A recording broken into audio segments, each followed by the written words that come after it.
ये हमारा एक त्रिभुज है ए बी सी, है ना। इस त्रिभुज ए बी सी की भुजा ए बी और ए सी को कोई एक रेखा डी और ई पर प्रतिच्छेद करती है।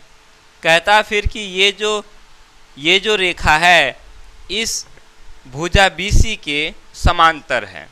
ठीक है, यदि कोई रेखा त्रिभुज ए बी सी की भुजाओं ए बी और ए सी को क्रमशः डी और ई पर प्रतिच्छेद करे तथा भुजा बी सी के समांतर ये रेखा हो तो हमें सिद्ध करना है कि AD बटा AB बराबर होगा AE बटा AC। ये हमें सिद्ध करना है। बड़ा सिंपल सी बात। कल हम लोगों ने पढ़ा था प्रमेय 6.1 में हम लोगों ने क्या पढ़ा था कि एक त्रिभुज है, उस त्रिभुज के किसी भी भुजा के समांतर यदि एक रेखा खींचते हैं या रेखा हो तो वो रेखा अन्य दो भुजाओं को समान अनुपात में विभाजित करता है। कल हम लोगों ने बहुत अच्छे से समझा था। ठीक है, चलो यहाँ मैं इसको क्लियर कर दूं, अच्छे से बता दे रहा हूँ। ना हाँ, अब हुआ। ठीक है, तो सबसे पहले क्या लिखेंगे? हल लिखेंगे, हल, है ना। इसमें हम लोग को क्या नजर आता है? यहाँ दिया हुआ है इस BC के समांतर DE है, दिया हुआ है। ठीक है, लिख लो आकृति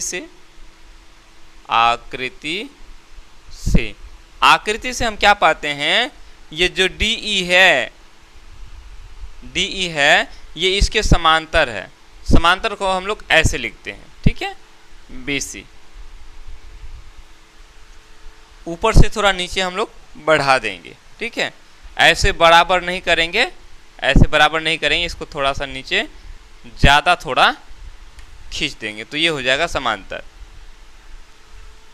ठीक है, अगर ऐसा है तो हम यहाँ कह सकते हैं कि ये AD और DB, AD बटा DB, इसलिए AD बटा DB बराबर हो जाएगा AE बटा EC। कुछ समझ में आया? हम लोगों ने कल जो प्रमेय पढ़ा था उसके अनुसार क्या होता है, जब कोई रेखा, है ना, एक भुजा के समांतर हो तो अन्य दो भुजाओं को समान अनुपात में विभाजित करता है। समान अनुपात में मतलब ये AD इतना बटा इतना हो जाएगा तो AD बटा DB बराबर होगा AE बटा EC के। तो AE बटा EC हम लोगों ने लिख लिया। क्लियर? इतना में बात नहीं बना, हमें क्या चाहिए? AD बटा AB। हमारा क्या है? AD बटा DB है। यहाँ क्या चाहिए? AB मतलब ये पूरी भुजा AB, है ना। अच्छा, यदि हम AD और DB को जोड़ दें, AD और DB को अगर जोड़ देते हैं तो ये हमारा AB बन जाएगा। बनेगा कि नहीं बनेगा? जैसे कटा हुआ है हम लोग का। ठीक है, ये हमारा A है, ये हमारा D, ठीक है, और ये हमारा B। तो इसको अगर हम इन दोनों को यहाँ सटा देंगे तो यहाँ से लेकर यहाँ तक पूरी माप हो जाएगी, पूरी लंबाई निकल जाएगी। चलो, अगर इतना समझ में आया है तो आ जाएगा समझ में। तो हम इसको करेंगे क्या? देखो, अगर हम इसको ऐसा करें तो कोई ऐतराज है? AD बटा, अच्छा इसको पलट दो। क्यों पलटेंगे मैं बताऊंगा। इसको हम लोग ऐसा भी लिख सकते हैं, DB बटा AD बराबर नीचे को ऊपर AC बटा AE। ठीक है, लिख सकते हैं। पलट दिया तो कोई दिक्कत है? पलट देने से मेरे ख्याल से कोई दिक्कत नहीं होना चाहिए।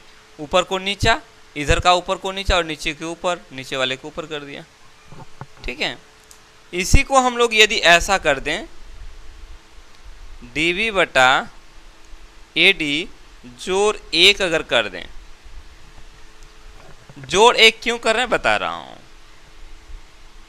EC बटा AE जोड़ 1, चूंकि जो काम करेंगे दोनों तरफ करेंगे, जोड़ 1 इधर लगाया तो जोड़ 1 इधर भी हम लोगों को लगाना है।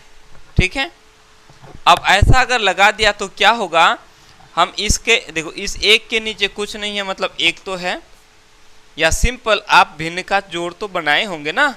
भिन्न का जोड़ कैसे बनाए होंगे, जैसे आपको अगर दे दिया 2/3 जोड़ 1, तो क्या करोगे आप, करोगे इसको और इसको गुना करोगे और इसके साथ जोड़ दोगे, है ना।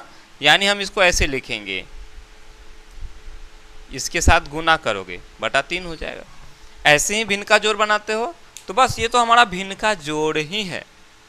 ठीक है, एक हमने क्यों डाला, इसलिए ताकि ये जो है हमारा इस जिस तरह से हमने इस 3 को और 1 को गुना किया, ठीक उसी तरह से AD को हम 1 के साथ गुना करेंगे तो DB के साथ ये जुड़ जाएगा, यानी DB जोड़ AD हो जाएगा। जैसे हमने यहाँ, अच्छा चलो इसी को हम लोग आगे बढ़ाते हैं, तो अब ये क्या हो जाएगा, बटा में AD हो जाएगा। ठीक है, और ये DB तो रह जाएगा, जोड़ AD और 1 को गुना करें तो ये AD हो जाएगा। अब देखो ये DB और AD को जोड़ेंगे, DB और AD को जोड़ेंगे तो हमारा AB मिल जाएगा। तो हम इस पूरी भुजा को निकालने के लिए हमने यहाँ 1 डाला था। ठीक है, 1 डालेंगे तो ये हमारा इस रूप में आ जाएगा। ठीक उसी तरह से इधर वाला ऐसा हो जाएगा, बटा में AE हो जाएगा और ये EC रह जाएगा, जोड़ है AE गुना 1 करेंगे तो ये AE हो जाएगा। क्लियर। अब देखो ये DB और AD को जोड़ेंगे, DB और AD को जोड़ेंगे तो ये हमारा AB हो गया, ये ऊपर में हमारा क्या हो गया, AB हो गया बटा में AD। ठीक, और यहाँ EC जोड़ AE, EC और AE को जोड़ेंगे तो AC हो जाएगा, तो हमारा ये AC हो गया बटा AE हो गया। ठीक है, हमें क्या चाहिए, AD बटा AB, और हम लोगों ने निकाला क्या, AB बटा AD निकाला। तो AD ऊपर चाहिए तो नीचे वाले को ऊपर कर दो, दोनों का नीचे वाले को ऊपर कर दो और ऊपर वाले को नीचे कर देंगे। ठीक है, तो यहाँ क्या हो जाएगा हमारा, या AD बटा AB बराबर AE बटा AC हो गया। यही हमें सिद्ध करना था, लिखेंगे सिद्ध हुआ, सिद्ध हुआ, सिद्ध हो गया। ठीक है, एक बात देखो, यहां हम लोगों ने इसको पलटा है ना, यहाँ AD बटा DB को हमने DB बटा AD कर दिया, AE बटा EC को हमने EC बटा AE, क्योंकि जो काम करते हैं बराबर के दोनों तरफ सेम काम करते हैं। इधर वाले को पलटते हैं तो इधर वाले को भी हमें पलटना है, जो काम करेंगे सो बराबर करेंगे। अब हमने यहाँ इसी को लेकर के आगे क्यों नहीं किया, अगर इसी को लेके आगे करते, ठीक है, तो हमारा क्या हो जाता, नीचे जो है ना, हाँ नीचे हमारा AB नहीं आता। देखो जैसे अगर इसी को लेके आगे बढ़ाएंगे, AD बटा DB बराबर AE बटा EC है।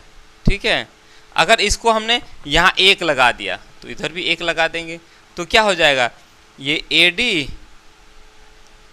जोड़ DB और 1 को गुना करेंगे तो ये DB हो गया बटा हो गया ये DB रह जाएगा। ठीक है, हमारा AD नहीं आएगा बल्कि DB रह जाएगा। इस तरह से इसमें भी AE जोड़ EC हो जाएगा बटा EC। अब इसको आगे बढ़ाएंगे, AD जोड़ DB, AD जोड़ DB हमारा AB तो हो गया, बहुत अच्छी बात है, बटा में हमारा क्या हो गया, DB हो गया। AE और EC, AE और EC को जोड़ेंगे तो ये हमारा AC हो जाएगा, AE और EC मिलकर के AC हो गया बटा में इसी। अगर हम इसी को लेकर के आगे बढ़ाते, इसी में अगर पलट, जैसे कि हमने इसको पलट दिया, डी ए डी बटा डी बी की जगह हमने डी बी बटा ए डी लिख दिया, पलट दिया हर को ऊपर, हर को हमने अंश बना दिया, अंश को हमने हर बना दिया, है ना। अगर हम इसको ऐसा ना करते, इसी को लेके चलते, तो क्या आता, ए बी बटा डी बी। हमें क्या चाहिए, ठीक है, हमने यहाँ पलट देना है, हम यहाँ पलट देंगे तो ऊपर में डी बी हो जाएगा। चाहिए क्या, हमें ए डी चाहिए, इसको पलट देंगे, ये ई सी है, लेकिन हमें क्या चाहिए, ए ई चाहिए। तो इसीलिए हम लोगों ने इसको, इन दोनों को, हर और अंश को पलट दिया, आगे चल के हम लोग का ये बनकर तैयार हो गया। ठीक है, उम्मीद करते हैं समझ में आया होगा। चलो इसको उतार